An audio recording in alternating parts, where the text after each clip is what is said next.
Sunday morning here on Long Island. You are plugged into Long Island from Cox Media Group Long Island. Thanks for being here with us this morning. My name is Ted Linder, and we've got a big group in the studio with us this morning. They even brought their own cameraman. We're doing it all live, and we've got video going along with it. But if you're listening on the radio this morning, with us are a few good folks here. We have Dr. Jesse Stoff, who got the official title here, the Doctor of Integrative Medicine and Clinical Immunology.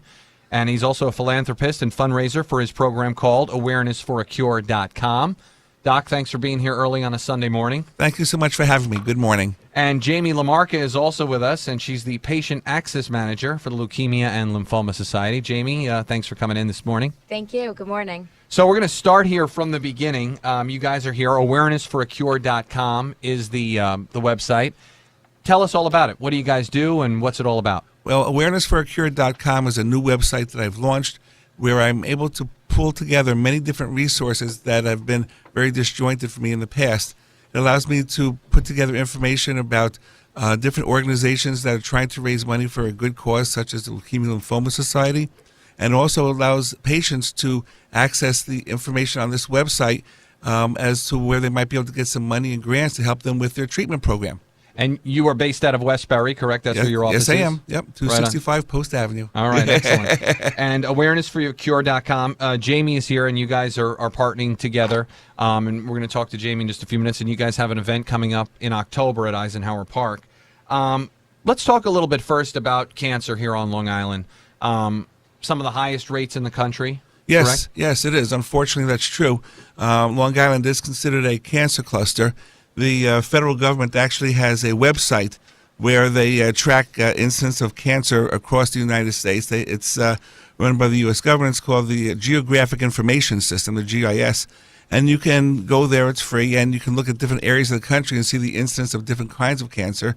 And Long Island sticks out like a sore red thumb. And why? I mean, I know this is a question that I know nobody's really been able to pinpoint or, pin down. Why? That's the multi-billion-dollar question, right, for which they've spent tens of millions of dollars to try to get an answer. One of the answers has to do with various toxins that are in our water. There's research on a toxin called chromium-6. That's of the Erin Brockovich era. And also there's a ton of information about what's referred to as the Bethpage plume, which are toxins that were dropped into our aquifer from Grumman and other partners of the aerospace industry in the mid-'50s. And these toxins are slowly spreading through our aquifer and releasing various toxins that are carcinogenic. Right. And there's nothing that's really been able to be done about this. I mean, there's a cleanup underway. Yes, there are multiple cleanups around Long Island underway. And there are other issues here, too, in terms of the density of the electromagnetic radiation, in terms of air pollution with the high concentration of the population and all the auto traffic. There are many things that contribute here to the high incidence of cancer that we suffer from. But you definitely think that it has to do with the water. Well, that would be my first suspicion. Right. I heard a story back in the 80s, and actually a dentist told me this, and I don't know if you can corroborate it or not. He told me that in the 80s, the Brookhaven lab wanted all the dentists, when they extracted baby teeth, to have them sent, that the government came in and wanted these teeth shipped out to the lab so that they could be tested to see if there was any radiation in children. Yeah, they were monitoring strontium-90 levels. And I wasn't personally involved in that research, but I was aware of it. And I asked my dentist, I said, so whatever happened? And he said, we never heard anything. It's classified. So I said, right, and I said to my dentist, so what does that mean? He says, well, it means if they found anything, we weren't going to know about it anyway. Right. But so there is truth to that story. So I'm aware of that story, yes. Yeah. But it's classified. I've actually tried to research it, and there's nothing to be found. Right. But many years ago, I actually did some research at Brookhaven National Labs years ago, and I was aware of a program like that going on. Very interesting. Very interesting. Well, we'll save you guys can come back for another show, and we'll do a whole conspiracy hour. We'll do that on another program. Plugged into Long Island this morning, talking with awarenessforacure.com. That's the name of the organization. Doc, tell us a little bit more about Long Island. You said has one of the highest cancer rates in the country, right? Where does it rank? Is it number one? I mean, is it the highest? It depends for different types of cancer. So, for example, for breast cancer, we have the highest incidence in the state ahead of the rest of the state by 16 to 18%, and ahead of the rest of the country by at least 9%, depending upon what areas of the country you're looking at. In some areas, much higher. Across the board, cancer incidence is higher than it is elsewhere in the state and across the country. And it's a big problem for us. As a clinical immunologist, I see a lot of patients with cancer in my practice of oncoimmunology, and it's just wonderful for me to have resources like the Leukemia Lymphoma Society, so that when somebody is newly diagnosed, I can refer the patient to Jamie and the LLS, and they will hook the patient up with a patient who's already been through the mill to explain the ropes a little bit. Jamie, you want to share that a little bit with us? Yeah, step in, Jamie. Sure. As part of our services to patients, we have what is called our First Connection program, where that's our peer-to-peer program. So we will connect a newly diagnosed patient or a patient in any stage of their cancer treatment with another patient. We have the ability to connect patients based on age, diagnosis, marital status, children in the home, whatever the case may be. So we try to match these folks with someone else who has been in the same situation. They could offer them a message of support and hope and kind of tell them where they were when they were diagnosed. So people find that very helpful. Yeah, it's a great service. Now, you guys, how did you guys come to be? Like, where did you meet, and how did the partnership develop? I've been involved with raising money for worthy causes in the medical field for decades, literally. And when I moved to back to Long Island some years ago, I looked at see who was out here and what was going on, and came across the LLS and researched them. I'm very impressed by the work that they do. The money that they raise actually goes for the most part into not just patient support, but actual medical research to find a cure. It's amazing that this organization actually has sponsored its own clinical trial of developing new treatment strategies to treat these diseases. I mean, the work that they do is absolutely amazing.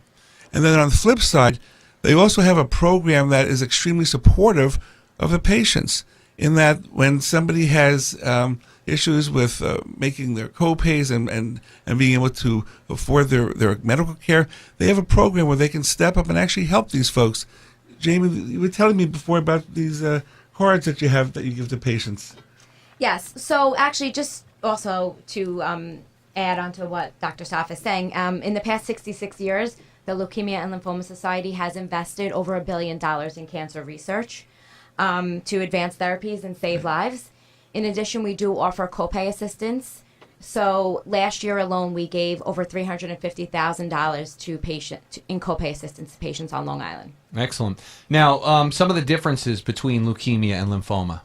Well, they're both diseases basically of the immune system, if you will, but they have different manifestations. Lymphomas are a more solid form of the disease with lumps and bumps in lymphatic tissue and organs with high concentrations of lymphoid cells, whereas leukemia is a blood-borne disease where it often starts in the bone marrow and works its way out from there.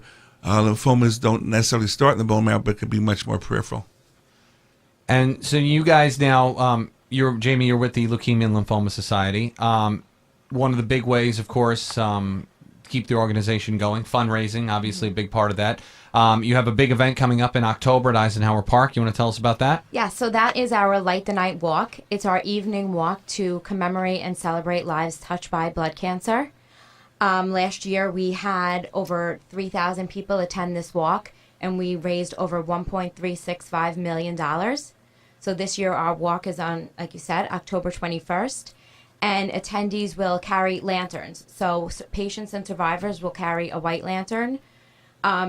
Those walking in memory of lives lost will be carrying a gold lantern, and supporters will carry red lanterns. And it's about a 1-mile walk around the park, and it will end with a fireworks display. Oh, nice. And, yeah. Now, where can people sign up for this? Give out the information. On our website at lls.org/li.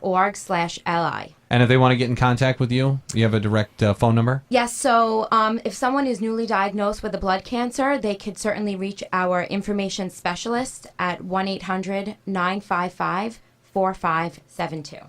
Excellent. You know, last year when we were at the walk, we were one of the supporters with Team Stoff and raised several $1,000s towards that 1.6.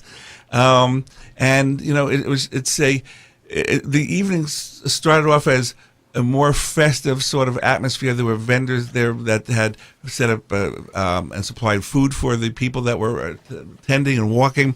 But then things started, and there was some presentations and discussion. And then we did the walk. It was a very solemn event, but a very upbeat event, because it was, yes, in remembrance of people who have passed away from these diseases and the family that supported them. But there's a tremendous amount of hope and love that you just couldn't help but feel when you were there. It was just a very positive experience that was just very difficult to describe, but well worth attending.